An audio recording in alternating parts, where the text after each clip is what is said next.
Amén. Gloria a Dios. Te invito ahí donde estás, que cierres tus ojos y que podamos darle gracias a Dios, ¿verdad? Con nuestras oraciones, ser agradecido por este momento que vamos a tener delante de nuestro buen Dios. Que no sea un día más, un culto más, un sermón más, sino al contrario, ¿no? Que seamos conscientes que es una oportunidad que cada vez nos da el Señor de renovar nuestras fuerzas, de si hemos faltado, arrepentirnos, de presentar nuestras vidas con acción de gracia delante de nuestro Dios, porque la presencia de Dios está en este lugar. Quieras creerlo o no, la presencia de Dios está en este lugar. Y tenemos que valorarlo, tenemos que apreciarlo, ¿sabes? De preparar nuestra mente, preparar nuestros corazones. Por eso ahí donde tú estás, ten un tiempo de comunión con el Señor, sea agradecido. Vamos a comenzar este tiempo dándole gracias a nuestro Dios. Padre, gracias. Gracias por tu presencia, Señor. Gracias por tu respaldo, gracias por tus promesas, Señor. ¿Dónde estuviéramos, Señor, si no fuese por tu misericordia? ¿Dónde estuviéramos si no fuese por tu fortaleza? ¿Dónde estuviéramos si no fuera por tu gracia? ¿Dónde estuviéramos, Señor, si no fuera por tu amor? Señor, ayúdanos a entender, a reconocer y ser conscientes, Dios mío, Señor, de lo privilegiado que somos al ser tus hijos. Al haberse caído esa venda de nuestros ojos y haber conocido la verdad, nos ha hecho libres, y hoy podemos vivir con esa libertad, con esa paz y esa tranquilidad de que estamos bajo tu amparo, bajo tu fortaleza, de que nuestra vida te pertenece a ti, Señor. De que pase lo que pase, acontezca lo que acontezca, está bajo tu voluntad y todas las cosas nos van a ayudar para bien, Señor. Hoy queremos alabarte, hoy queremos adorarte, hoy queremos bendecir tu nombre, Señor, en espíritu y en verdad. Queremos, Señor, que tú tomes el control de este culto, de esta reunión, Señor, que tú lo dirijas de principio a fin. Señor, que tú te glorifiques, Señor, en este lugar. Que te glorifiques en medio de aquellas personas que también están junto con nosotros, Señor, conectados en diferentes partes del mundo. Solo tú conoces las necesidades, Señor, de tus hijos. Usa a tu siervo para que hoy exponga la palabra y sea guiada conforme a tu Espíritu Santo, Dios mío. Y que podamos salir, Señor, renovados, fortalecidos, Señor. Gracias, Padre, por todo lo que vas a hacer y seguirás haciendo en nuestras vidas. En el nombre de Jesús. Amén y amén. Dale un fuerte aplauso a nuestro Dios.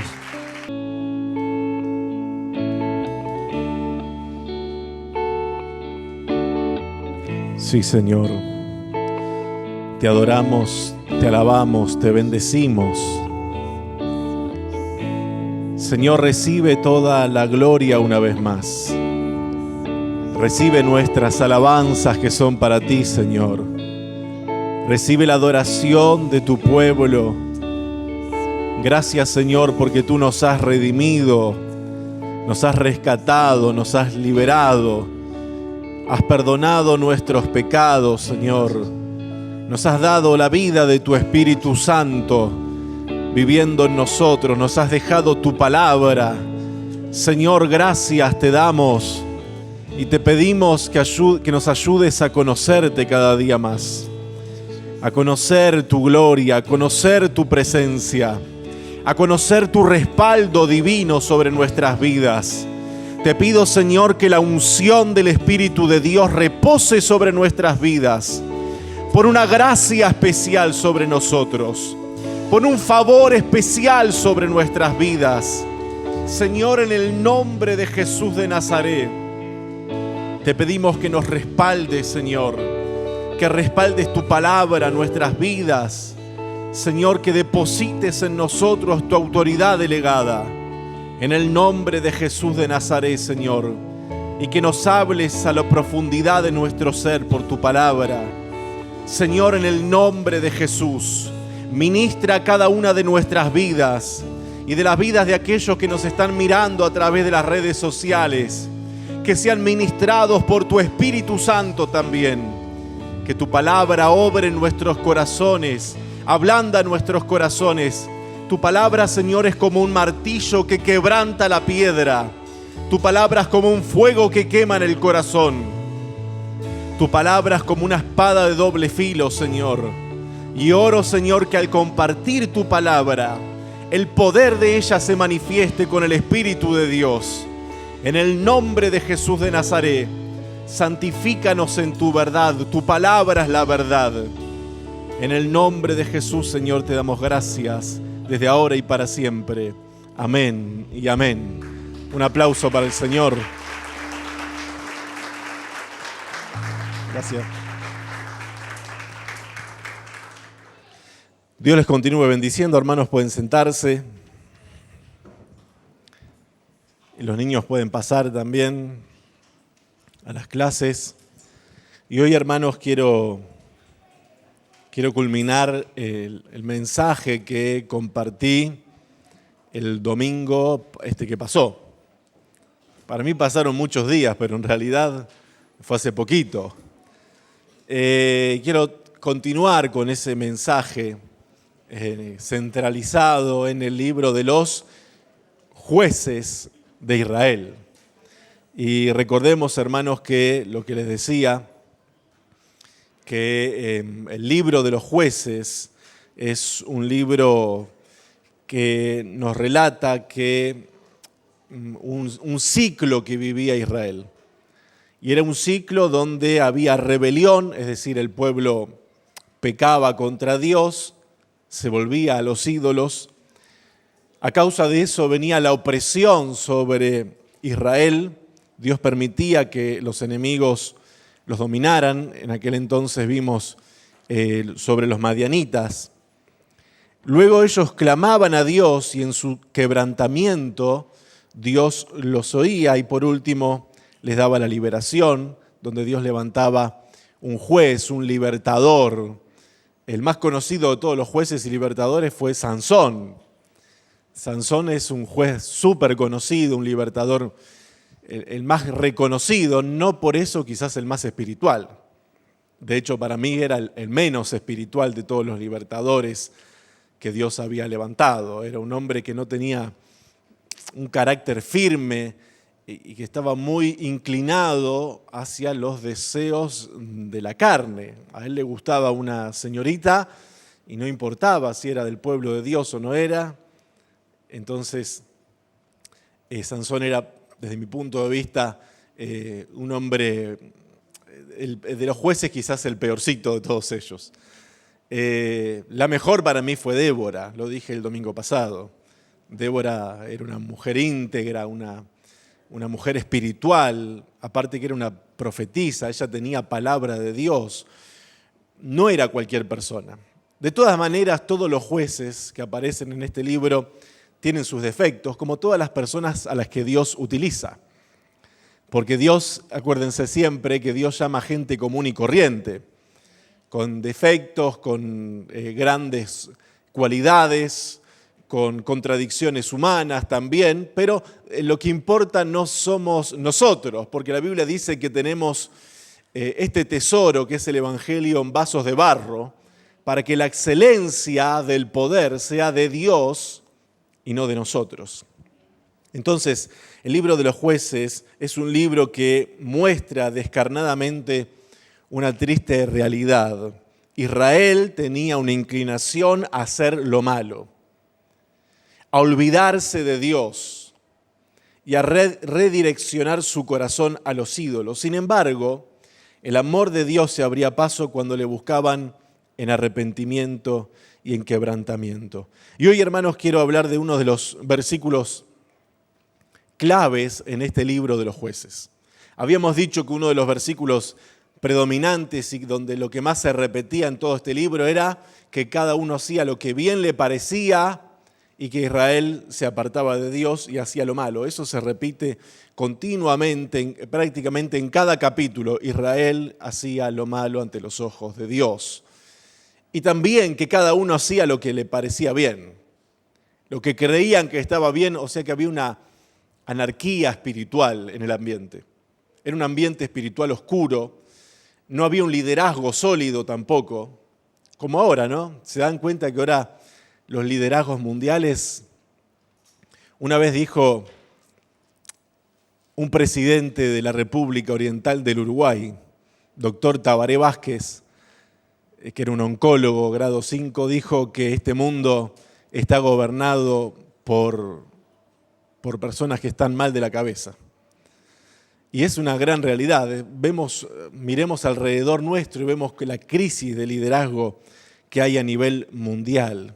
Pero otro punto importante que estuve mirando estos días sobre el libro de Jueces se encuentra en el capítulo 2, a partir del versículo 1 en adelante.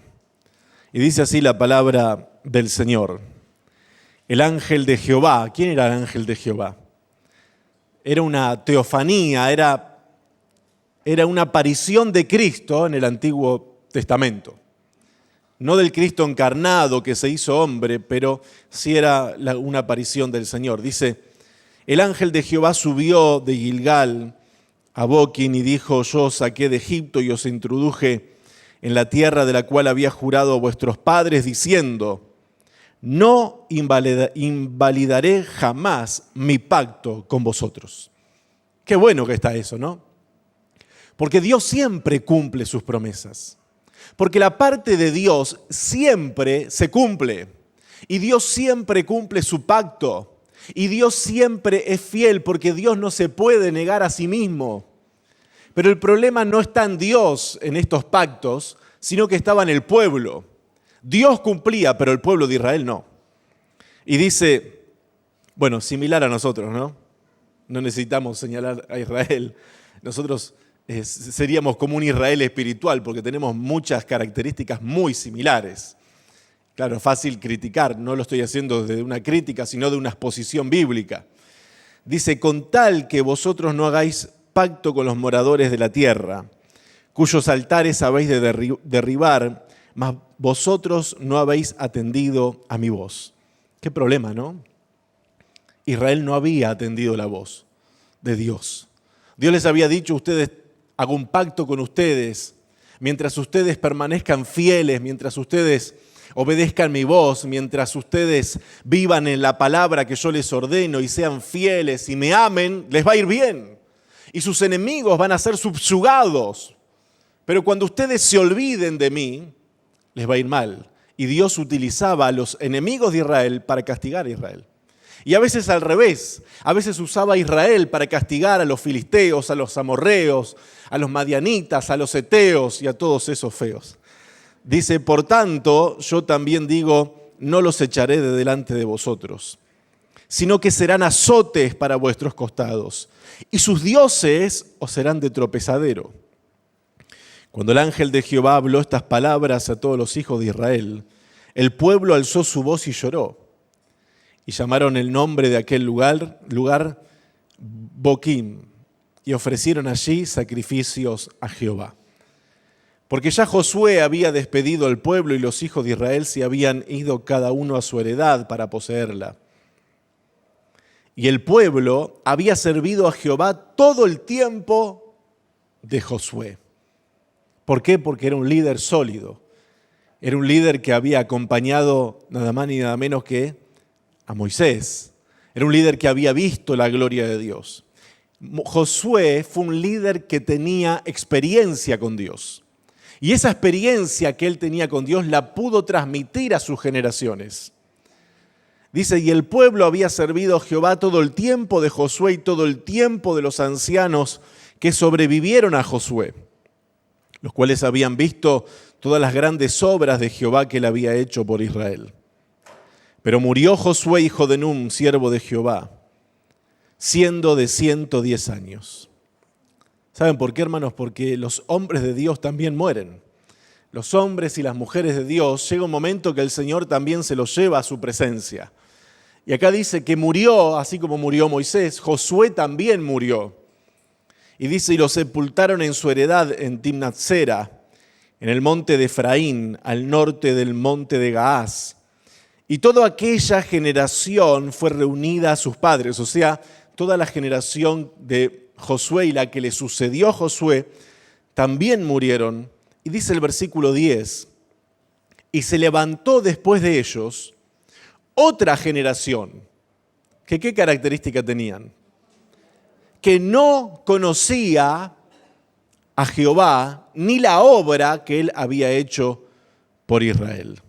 Y como consecuencia de eso, después los hijos de Israel hicieron lo malo ante los ojos de Jehová y sirvieron a los Baales. Y hermanos, esa es una expresión, una parte de este libro que es muy triste. Porque dice que mientras que Josué estuvo vivo, y la generación de Josué y la siguiente generación que sobrevivió a Josué, la gente servía a Dios. Israel amaba al Señor, eran fieles y por eso Dios los bendecía. Pero dice que una vez que murieron todos ellos, se levantó otra generación que tenía una característica: no tenían conocimiento de Dios.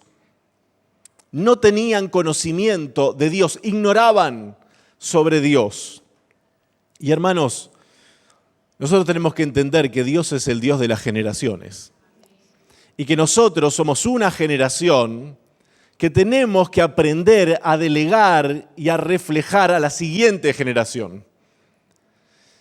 Miren, estuve buscando sobre las distintas generaciones desde el 1900 hasta ahora. Y por ejemplo, los que nacieron desde 1928 al 1945, ¿hay alguno aquí? Ninguno. Bueno, alguno que está mintiendo también. Son los hijos de la Gran Depresión y de las guerras, y ellos son los que valoraban el orden y el ahorro. Desde 1946 al 1964, ¿alguno? Ah, bueno, ahora van levantando la mano. Son la generación Baby Boomers. Baby Boomers, no sé si hablo bien en inglés. Sí, ¿no? Bien. Son los nacidos tras la Segunda Guerra Mundial y están enfocados en el trabajo y la estabilidad. Después está la generación X, que son los que nacieron desde 1965 a 1980. Esos son los que volvieron el paso del análogo al digital. Ahí es donde empieza toda esa tecnología de la computadora, los ordenadores, todo eso. Los millennials, que son la generación Y, son los que nacieron entre 1981 y 1996. Ahí estoy yo. A ver, ¿quién más está? Orgullosamente nací en el año 1986, año en que Argentina ganó el Mundial. Uno de los tantos mundiales que tenemos, pero que bueno, no importa, no vamos a ir a la carne ahora.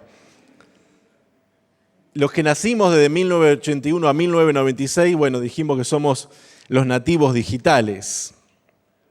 Desde 1997 al 2012, la generación Z. Son 100% digitales. Vieron que cada generación tiene una característica. Y están muy enfocados, la generación Z, en la salud mental y en la justicia social. Después está la generación Alfa, los que nacieron desde 2013 al 2024. Estos son los millennials. ¿Alguna vez sintieron hablar de todas estas palabras? Sí, ¿no? Los millennials son los que nacieron en un mundo de inteligencia artificial y pantallas. Yo no cambio, la verdad, la época en que nací, hermosa época, pero bueno, cada uno me imagino que valorará su época. La generación beta son los que nacieron en el año 2025 y van a nacer hasta el 2039. Y después también está la generación de cristal, que son los que lloran por todo, bueno, ya sabemos, ¿no? Y la generación ofendida, donde todo ofende. Hoy la gente se siente muy ofendida, hoy no se puede decir nada. Hoy no se puede decir nada, ni siquiera... No pueden decir que yo soy muy alto porque puedo ser que me ofenda, porque digan que soy alto, qué sé yo. Estamos viviendo en esa generación donde hay una hipersensibilidad en la gente, entonces está difícil expresarse públicamente y decir cosas que son obvias y coherentes, pero cada generación tuvo su característica. Ahora, la generación que les sobrevivió a Josué y a la gente que eran luego de Josué, la característica que tenían era esa, que era una generación, dice el versículo 10 del capítulo 2, y se levantó después de ellos otra generación que no conocía a Dios. Tenían amnesia espiritual, no recordaban a Dios. La crisis, hermanos, en el libro de Josué no fue política. La crisis en el libro de Josué fue una crisis espiritual. Fue una crisis espiritual. ¿Por qué? Porque justamente se levantó una generación. Hermanos, tenemos una responsabilidad grandísima. Quienes tenemos hijos, quienes tienen nietos, quienes están mirando por la generación que viene, los niños que ahora mismo están en la guardería. Nosotros no podemos descansar en que en la guardería les van a enseñar la palabra de Dios. La responsabilidad es nuestra, de los padres. No podemos descansar en que los domingos los traemos a la iglesia y hay profesores que le enseñan la palabra de Dios. Nosotros tenemos una responsabilidad de hacer que la generación que viene después que nosotros, esa generación de ahora que son niños muy pequeños, pero que un día van a crecer, que ellos conozcan a Dios, que tengan experiencia con Dios. Esa es nuestra responsabilidad delante del Señor. Ahora, hermanos, yo me pregunto, ¿será que esa generación anterior no supieron enseñarles la palabra de Dios? Quizás, pienso yo, que quizás dieron mucha información, pero poca revelación. Quizás esa generación que dice que no conocía a Dios, sabía de Dios, pero no conocía a Dios. Porque una cosa es saber de alguien y otra cosa es conocer a alguien. Por ejemplo, nosotros en realidad, muchos de nosotros nos conocemos bien, pero con la mayoría sabemos sobre uno y sobre otro. Ustedes saben, por ejemplo, que yo me llamo Jerónimo, que vivo en Garcilaso de la Vega 13, qué sé yo, que tengo 2 hijos, una esposa, que soy argentino, que viví en Uruguay, que ahora estoy viviendo en España. Todo eso se sabe. Pero, hermanos, una cosa es que sepan y otra cosa es que me conozcan íntimamente. Y yo no sé cuántos de acá realmente pueden decir, no, lo conozco íntimamente. Entonces, yo creo que hay una diferencia entre saber de Dios y conocer a Dios. Mucha gente se centra en que saben de Dios, en que saben las doctrinas, en que saben desde Génesis a Apocalipsis dónde está cada texto, que saben, pero la pregunta es, no es lo que sepas, es ¿conoces realmente a Dios? ¿Conoces realmente la presencia de Dios? ¿Tienes experiencia real con el Dios de la Biblia? Yo creo que esa generación seguramente sabían de Dios, pero no conocían a Dios. Era una generación como la nuestra, influenciada por el mundo, influenciada por todos los cananeos, por los madianitas, por todos esos enemigos. Israel se dejaba influenciar continuamente por toda esa gente. De la misma manera pasa hoy en el cristianismo, donde el cristianismo está siendo afectado y está siendo influenciado por el mundo y por las modas de este mundo. Esta sociedad con su modernidad líquida está mal influenciando al cristianismo actual. De hecho, hermanos, hoy se han perdido, no sé si dieron cuenta cuántas costumbres sanas se han perdido. ¿Se han perdido costumbres sanas? Yo creo que sí. Por ejemplo, costumbres que para nosotros, las generaciones más atrás, eran normales. Por ejemplo, en lo cotidiano, una buena costumbre que se ha perdido es el comer sin pantallas. Comer sin el móvil, no había móviles, pero tampoco sin la tele. Yo me acuerdo que a la hora de almorzar y de cenar, mi mamá nos apagaba el televisor. Y siempre decía, a la hora de comer tenemos que hablar y no puede estar el televisor encendido. Hoy se está perdiendo eso, son buenas costumbres. El hecho de mirarse a los ojos. ¿Cuántas veces vamos a la cafetería y está todo el mundo con ese demonio de bolsillo? ¿O no es así? La gente con ese vicio por el móvil, por los celulares, se sientan a conversar y lo menos que hacen es conversarse, no se miran a los ojos. Claro, para nosotros que somos de otra generación más atrás, no es normal, pero hay una nueva generación que se ha levantado en los últimos años que no entienden de eso, que no se imaginan la vida yendo a una cafetería sin el móvil. Miren, yo a veces a propósito dejo el móvil en casa y me voy por ahí. Y cuando vuelvo, bueno, tengo montones de mensajes y los respondo cuando puedo. Pero hay una generación nueva que no entiende de eso, que no entiende de sentarse, de conversar unos con otros, sin que haya este tipo de interrupciones. Se ha perdido también lo que es la palabra empeñada. Antes era una buena costumbre de otras generaciones que, ya no tanto de la mía, de la década del 80, pero más para atrás, la década del 60, el 50, donde las personas se daban una palabra y era como firmar un contrato. ¿Cuántos se acuerdan de eso?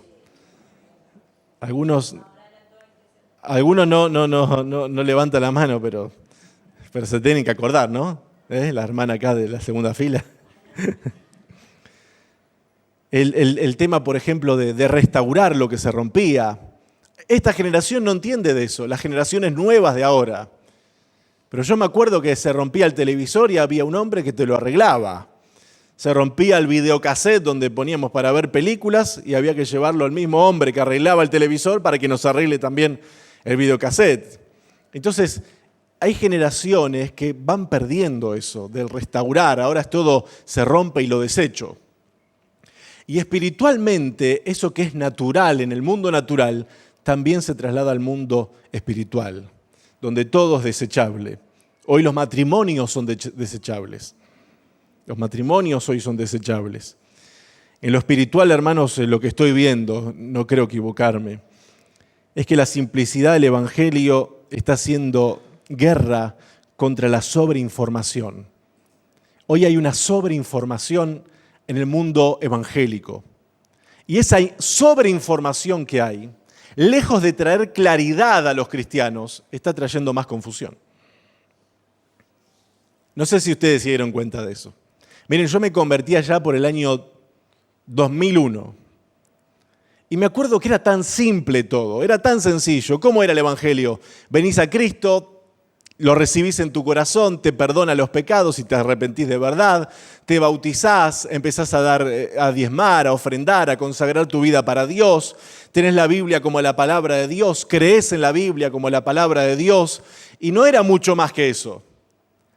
No había mucha más información que eso. Sin embargo, ahora con tanta sobreinformación, con tanta gente académica en las redes sociales, con tanto teólogo pululando por acá, por allá, lo que están creando es mucha confusión espiritual. Entonces estamos viviendo en una generación que no solamente no conoce a Dios, sino que está confundida, que no saben. No saben si la salvación se pierde, si no se pierde, si hay que diezmar, si no hay que diezmar, si me tengo que congregar, si no me tengo que congregar. Antes era común eso de congregarse. Ahora no, ahora la gente se lo piensa. ¿Será que es necesario congregarme? ¿No es necesario? Vivimos en una sociedad evangélica que está muy confundida. Que las lenguas, que no las lenguas, que si levanto las manos, que si no las levanto, que si traigo linario, que si solamente la Biblia. Y hay una confusión total. Y lo vemos, hermanos, porque recibimos mensajes también en las redes sociales, en el mail de la iglesia, que si es pecado usar maquillaje, que si no es pecado, que si el pantalón, que si no el pantalón, que si la falda larga, que si está hasta la rodilla, que si es el tobillo. Y hay una generación que no conoce a Dios y que se está centrando en cosas superfluas y que lo único que está haciendo eso es confundir cada vez más a la gente. Entonces tenemos hoy por hoy una generación de cristianos que no conocen a Dios, que saben de Dios, pero que no lo conocen. Y que además están confundidos, porque no saben qué es de Dios y qué no es de Dios. Y eso saben por qué, por centrarse en cosas superfluas. Ahora, hermanos, el Evangelio no cambia con las modas. El Evangelio no cambia con la cultura. El Evangelio no cambia con la cultura. El Evangelio tiene que cambiar la cultura. Pero nunca nosotros como cristianos tenemos que adaptarnos a una cultura que va en contra de los valores de la palabra de Dios. Porque yo he escuchado que a mí me han dicho muchas veces, no, lo que pasa es que eso allá en Hispanoamérica es así. pero acá es distinto. El evangelio es el mismo en China, en Japón, en Argentina, en Brasil, en España, en Bélgica, en Noruega, en Arabia Saudita, en Finlandia, en cualquier parte del mundo. El evangelio es el mismo. El evangelio no cambia, no se amolda a la sociedad en la que vive. Pero yo he escuchado cristianos que dicen que nosotros los cristianos tenemos que amoldarnos a la cultura. Y eso no es así. Nosotros no tenemos que amoldarnos a ninguna cultura. Nosotros tenemos la palabra de Dios como manual de vida. Y el evangelio no cambia, el evangelio no ha caducado. El poder del evangelio sigue siendo el mismo. La autoridad de la palabra de Dios sigue siendo la misma. Y los cielos van a pasar y la tierra van a pasar y los predicadores vamos a pasar, pero la palabra de Dios va a permanecer para siempre, para siempre y para siempre.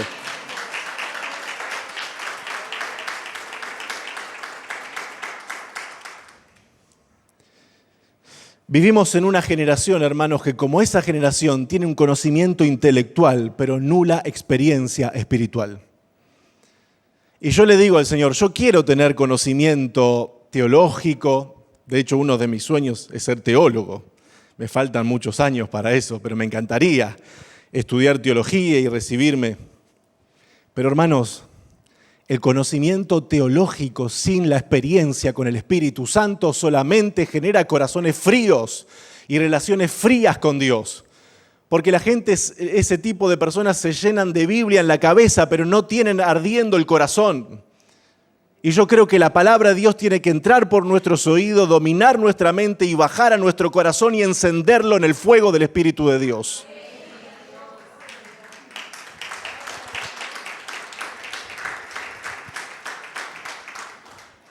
Hoy, hermanos, hay una generación que tiene mucha teología y les voy a hablar de términos que ellos usan: infralazarenismo, ortodoxia, ortopraxis y un montón de palabras rebuscadas, Pero tienen mucha teología, mucha doctrina al alcance de la mano.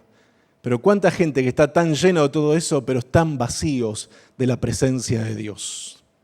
No estoy diciendo que no hay que estudiar. De hecho, la iglesia ahora mismo están en un seminario en Alicante. Yo dentro de unos días me voy a dar clases, voy a estar todo un mes en Alicante sin volver a mi sitio de Garcilaso de la Vega. Es que ya estaba tan acostumbrado, 3 años sin moverme de acá. Y voy a estar dando clases y el seminario, recién lo dije, me gustaría estudiar teología. Ayer lo compartía con la hermana Canderina también. Pero, hermanos, todo eso tiene que estar en nuestra vida, pero no dejar la relación con el Señor, la comunión con Dios. ¿Por qué? Porque conozco muchos buenos teólogos, pero fríos espiritualmente hablando. A tal punto que uno de ellos dijo hace unas prédicas, hace algunos años atrás, dijo, un buen teólogo dijo, hoy el Señor ya no hace milagros, solamente sana a través de la medicina. Eso dijo un buen teólogo. Claro, porque se llenan tanto de letra y puro letra, pero dejan la vida espiritual, dejan la comunión con el Señor. Y nosotros tenemos que volver a la esencia del Evangelio.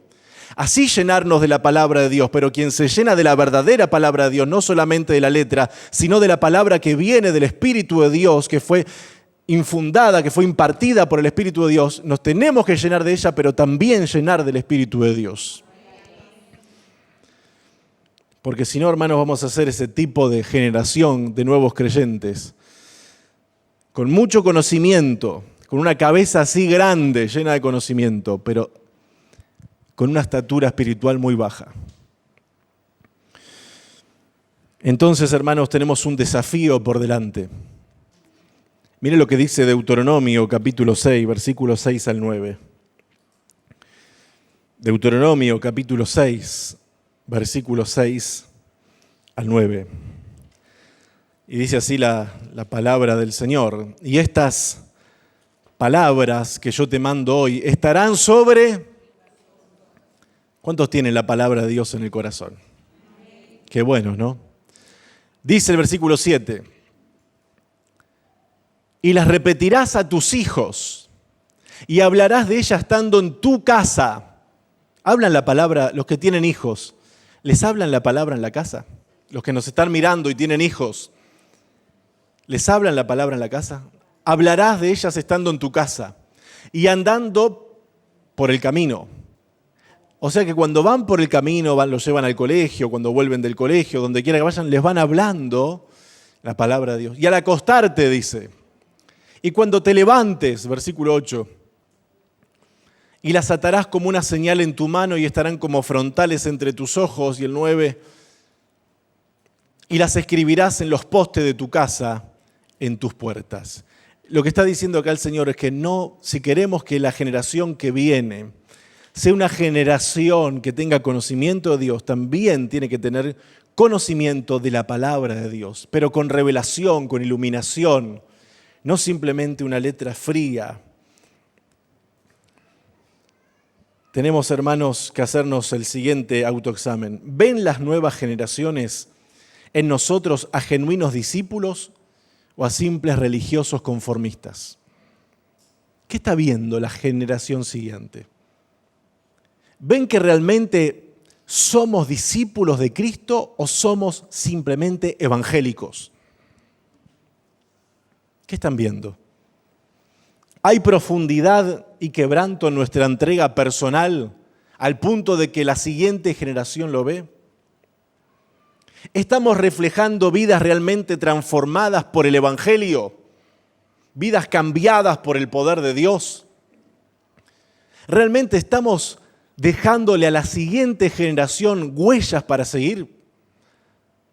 ¿O simplemente les estamos dejando una serie de doctrinas, de normas, y le estamos haciendo creer que eso es el Evangelio? El Evangelio, hermanos, es poder de Dios para salvación a todo aquel que cree.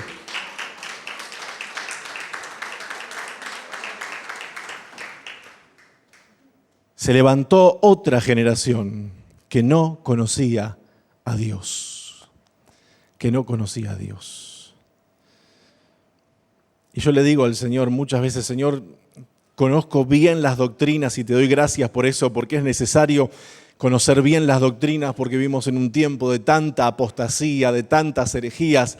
Y le digo, está bien, las conozco bien la palabra de Dios, tengo innumerables Biblias de estudio, tengo libros, hermanos, para dar y repartir por todos lados. No solamente los tengo en la biblioteca, sino que los leo, los subrayo, los vuelvo a releer. Le digo, Señor, todo eso está muy bien y eso me alimenta, pero necesito tener experiencia contigo. Necesito saber quién eres tú y hasta qué punto te he llegado a conocer. Necesito realmente experiencia espiritual con Dios. Ahora no estoy diciendo, hermanos, y no malinterpreten, que la experiencia espiritual está por encima de la palabra de Dios. La experiencia espiritual que tengamos con Dios siempre tiene que estar sopesada por la palabra de Dios, filtrada por la palabra de Dios. Eso lo tengo que aclarar para que nadie esté malinterpretando lo que estoy queriendo decir, pero estoy queriendo decir que nosotros, hermanos, necesitamos sí conocer la palabra de Dios, pero también conocer al Dios de la palabra. Conocer al Dios de la palabra. Y para conocer al Dios de la palabra necesitamos llenarnos de su palabra. Necesitamos llenarnos de su presencia santa. Necesitamos volver a esas horas donde nos levantamos de madrugada a buscar el rostro de Dios. Necesitamos volver a esas sendas antiguas del ayuno, de la oración, de la comunión con Dios, donde apartamos tiempo para solamente estar en la presencia de Dios. Hoy, hermanos, con toda esta tecnología que nos rodea, nos vamos a orar y enseguida empieza a sonar el WhatsApp. Y empieza y un mensaje, y otro mensaje, y una notificación de Facebook, y una de Instagram. Y uno va a orar y al final, hermanos, lo menos que hace es orar. ¿O no? No, a ustedes no les pasa. Pasa que ustedes son otro nivel. Pero es una realidad.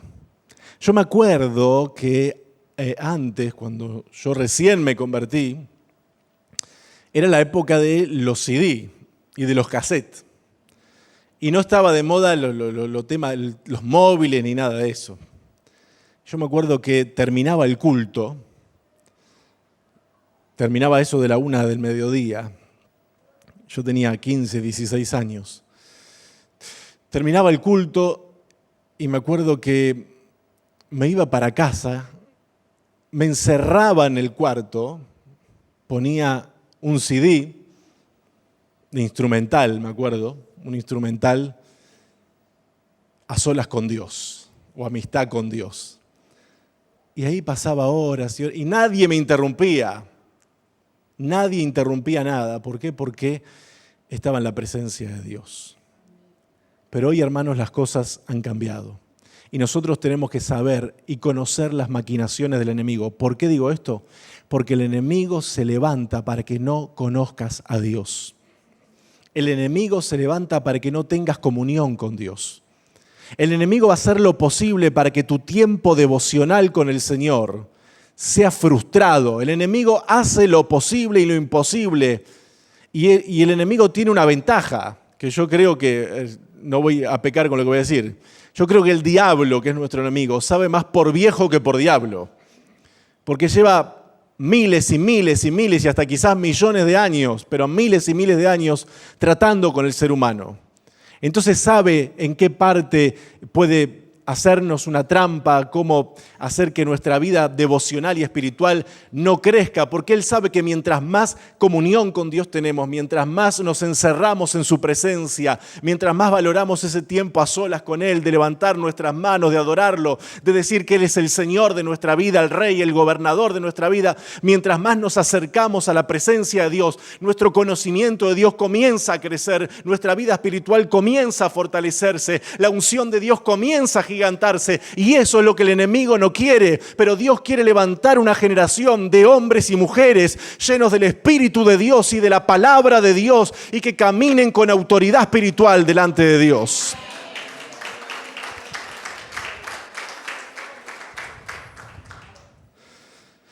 Los músicos ya pueden ir pasando. Hermanos, tenemos una responsabilidad grande por delante. ¿Y saben cuál es uno de los mayores enemigos de nuestro crecimiento en el conocimiento de Dios? Es el conformismo. Lo voy a volver a repetir. El conformismo es uno de nuestros mayores enemigos para nuestro crecimiento del conocimiento de Dios.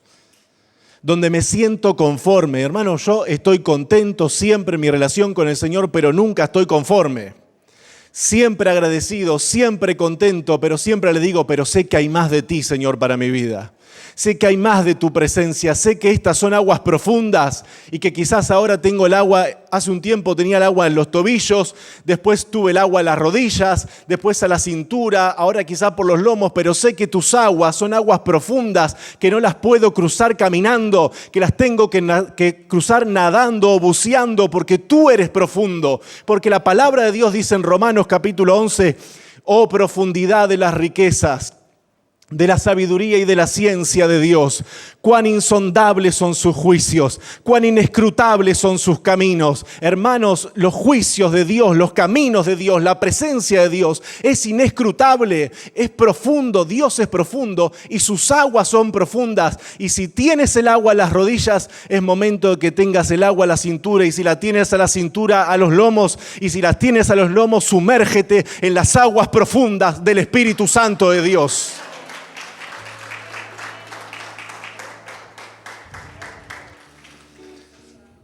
Pero les animo, hermanos, a que busquen de Dios como nunca antes en la vida. Como nunca antes en la vida. Es tiempo de crecer en el conocimiento de Dios. Y es tiempo de que ese conocimiento lo transmitamos a los que vienen abajo. Es tiempo de que ese conocimiento de Dios no quede simplemente para nosotros, sino para las siguientes generaciones. Para que no nos pase a nosotros lo que le pasó a Josué, que se levantó una generación que no conocía a Dios. ¿Cuántos hijos de cristianos no quieren saber nada de Dios, del camino del Señor, de la Biblia, porque ven que sus padres tienen una vida dentro de la iglesia y otra vida fuera de la iglesia. Ven que sus padres son muy espirituales a la hora del culto, pero en la vida cotidiana no tienen nada que ver lo que ven en la iglesia con lo que ven en la casa. Ahora, nosotros necesitamos a nuestros hijos, a los nietos, y a los que no son hijos nuestros, pero que son menores que nosotros, que son de las siguientes generaciones que vienen después que nosotros, modelarles a Cristo. Que ellos puedan decir, esa persona no solamente predicaba la palabra de Dios, vivía la palabra de Dios. Esa persona era un mensaje andante, era un mensajero de Dios que encarnaba la palabra de Dios en su vida. Y de esa manera, las siguientes generaciones se levantarán conociendo a Dios. ¿Por qué? Porque nos imitarán. Nos imitarán. Me pasó a mí cuando hace unos meses atrás vino un hombre y rompió el vidrio de acá de la iglesia. Yo estaba solo con mi familia y claro, no me iba a quedar adentro atemorizado. Cuando escuché la explosión y vi lo que era, bajé. No para pegarle a nadie. Pero me acuerdo que mientras yo discutía con el hombre, que Dios toque su corazón y su vida. Me acuerdo cuando yo discutía con el hombre, mi hijo Efraín arriba oraba, Señor, reprende esos demonios. Y cuida a mi padre. Y siempre, en cualquier situación, lo primero que hace es orar. Ante cualquier situación, lo primero que hace, sin que nosotros le digamos. Es más, él ha habido situaciones puntuales donde él mismo ha venido a nosotros, vamos a orar. Se tiene que levantar una generación que conozca a Dios, la palabra de Dios y al Dios de la palabra. Que Dios les continúe bendiciendo, nos ponemos de pie. Señor, gracias te damos. Gracias, Padre, gracias. Gracias por tu palabra, gracias, Señor, por lo que has hablado a mi corazón, Señor, y creo que también a corazones de muchos en este lugar y de los que nos miran a través de las redes sociales. Señor, yo te pido, quiero conocerte más. Quiero conocerte más. Ahí donde estás, si realmente quieres conocer más a Dios, con tus palabras comienza a decirle, quiero conocerte más. Con toda mi alma quiero conocerte, Señor. Quiero poder ver tu gloria en mi vida. Quiero poder ver tu poder espiritual sobre mí. Señor, quiero conocer tu palabra, ser un fiel creyente de tu palabra, pero también quiero conocerte a ti, el Dios de la palabra. Quiero, Señor, que me des un corazón, como dice tu palabra en Jeremías capítulo 24, versículo 7. Les daré un corazón para que me conozcan. Señor, queremos recibir ese corazón para que te conozcamos, para que conozcamos tus caminos, para que conozcamos tu presencia, para que conozcamos, Señor, todo lo que viene de ti, para que vivamos una vida, Señor, en ese conocimiento de Dios en nosotros. Queremos crecer en muchas áreas de nuestra vida, pero en el área que más queremos crecer es en el área espiritual, Señor. Es en el área de conocerte, de experimentar tu gloria, de experimentar quién eres tú, de experimentar el poder que emana de tu palabra. Señor, permítenos ver días de tanta gloria, de tanto poder espiritual, de tanta autoridad espiritual, Señor. Permítenos, Señor, ser llenos del Espíritu Santo y de tu palabra. Permítenos ser llenos del Espíritu Santo y de tu palabra para entregarle la antorcha a las siguientes generaciones y no entregarles una antorcha que simplemente es humo, sino una antorcha que arde en el fuego de Dios. Padre, en el nombre de Jesús de Nazaret, todo lo dejamos en tus manos y te damos gracias. Y a ti damos toda la gloria, la honra, la alabanza, la adoración y te pedimos, Señor, atráenos a ti. Atráenos a ti, Señor, atráenos a ti. Atráenos con cuerdas de amor a tu presencia, Señor. Atráenos a ti, no nos dejes ir, Señor, pues nadie más en tu lugar nos va a abrazar con tanto amor. Guíanos, Señor, de regreso a ti. Te lo pedimos, Padre, en el nombre de Jesús, y te damos gracias, Señor, desde ahora y para siempre. Y a ti sea toda la gloria, la honra y el honor. Amén y amén. Vamos a darle un aplauso.